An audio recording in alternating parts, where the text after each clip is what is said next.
Muy buen día. Hoy revisaremos la segunda parte del estudio de la mano izquierda, correspondiente a las técnicas. Y vamos a comenzar con la primera técnica que vamos a trabajar, que es el cambio de posición.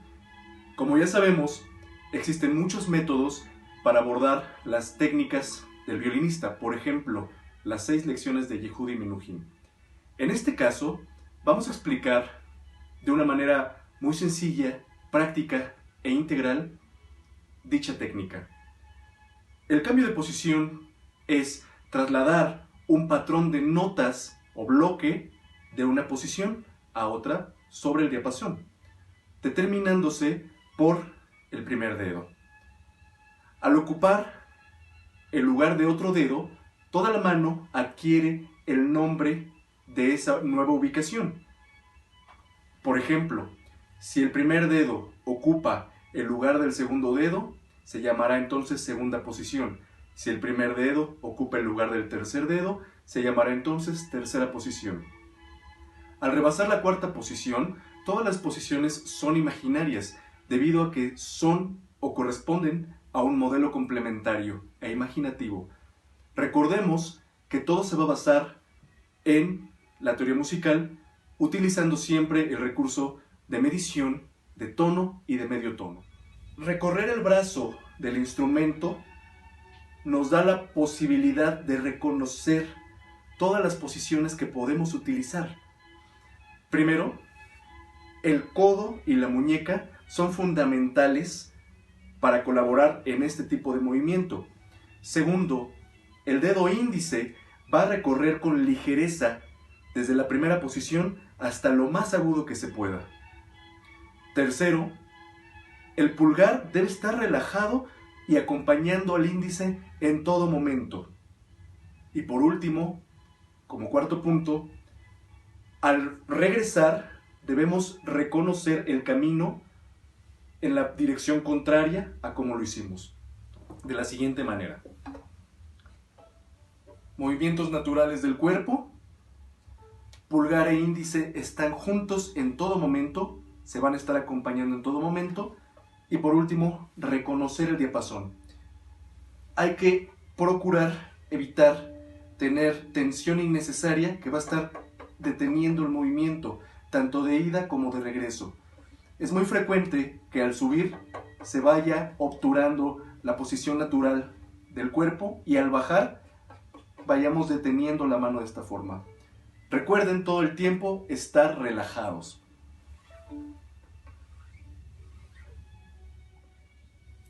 El segundo ejercicio es identificar los movimientos involucrados en el cambio de posición, siguiendo una regla muy sencilla. Primero, la muñeca va a anteceder al codo.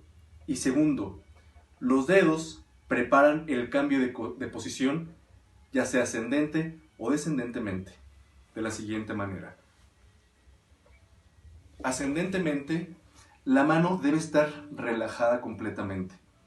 Existe algo llamado presión predinámica. Es una presión previa al movimiento. La presión predinámica es colocar la energía suficiente en la mano y, por último, el tercer paso es que se libera la presión y se utiliza el recurso de la energía cinética.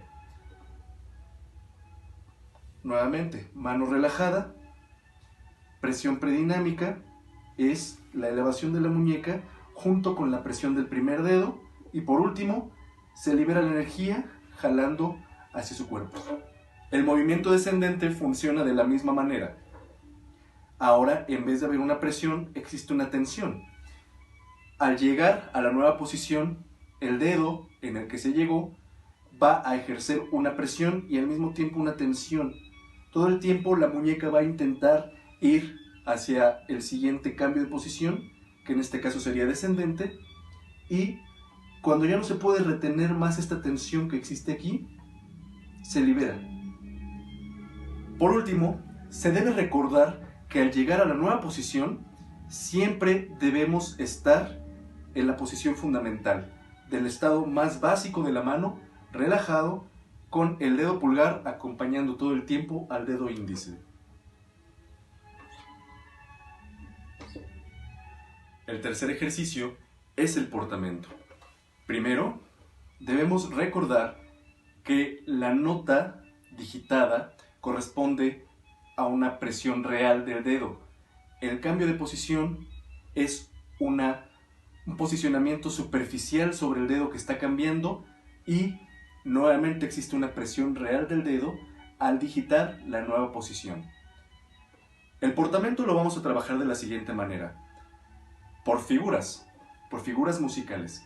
Primero vamos a imaginar una figura de blanca con punto y una negra, de la cual la blanca va a corresponder a nuestro primer dedo y la negra a la siguiente nota, en este caso al tercer dedo. El portamento que vamos a trabajar es de tercera posición. Es importante identificar la afinación correcta a la cual se va a llegar.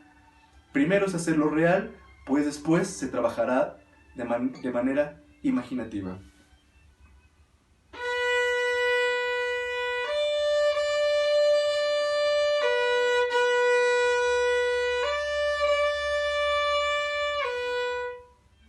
Como segundo punto, una vez teniendo reconocido el intervalo al que se va a llegar, podemos hacer el cambio de posición, portamento, de nuestro primer dedo al tercer dedo. Todo el tiempo escuchando el cambio por si se pasa o por si no se llega a él.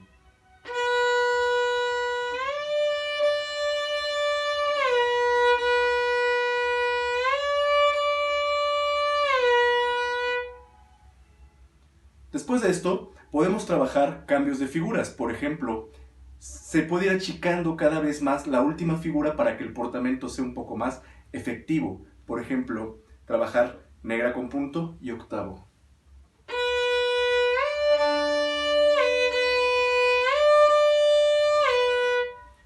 O achicando negra con 2 puntos y 16avo.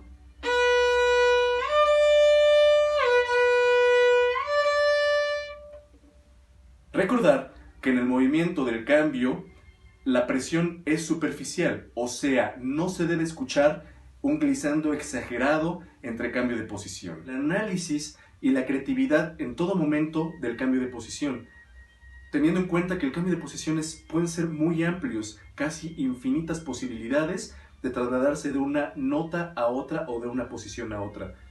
Hay que tener algunos puntos en cuenta para realizar un buen cambio de posición. Primero, es responsabilidad del alumno mantenerse investigando en todo momento las nuevas técnicas del violín, así como las técnicas de la vieja escuela. Segundo, utilizar el criterio en base a la vivencia y de la experiencia, o sea, no quedarse solamente en la teoría, sino llevar la teoría a la práctica, analizando en todo momento lo que está sucediendo. Y por último, el investigar el cambio a otras posiciones de manera experimental, teniendo en cuenta que siempre se van a involucrar los movimientos naturales. Hay que investigar acerca del tipo de portamento al que queremos llegar, siempre ubicándonos en nuestra base, que es el primer dedo, y después los recursos de traslado que se pueden utilizar. Por ejemplo, el utilizar el armónico natural para llegar a la siguiente posición.